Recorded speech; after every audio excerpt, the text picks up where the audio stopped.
Every year for Thanksgiving here in Canada, my family and I like to go around the table and we like to discuss what we're thankful for that year. And this year I said, I'm thankful for the pirates for starting this tradition so I can spend time with all of you. My 8-year-old nephew asked, Auntie Kitty Cat, how much wine have you been drinking? And I said, none. He's like, what are you talking about pirates for? And I was surprised to learn that he didn't know the true history of Canadian Thanksgiving. The year is 1578, and explorer Martin Frobisher is having a difficult time in the Arctic, to say the least. He's having what we call a cursed voyage. Half his ships get separated, people are dying.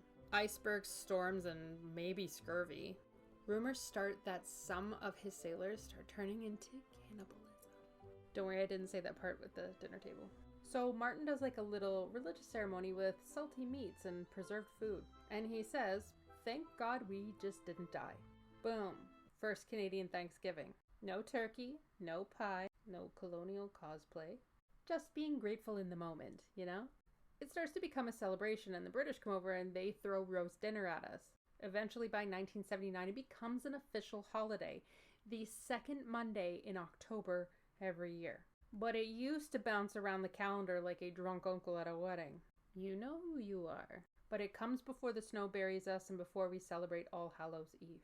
But also we should be thankful in the land acknowledgement for the First Nations people, the Inuit and the Métis who were here before us. But Canadian Thanksgiving is a little bit more like, hey, thank you God that we didn't die of frostbite, scurvy, or starvation. So let's celebrate it because some pirates, explorers, decided to stop by Canada on a cursed voyage.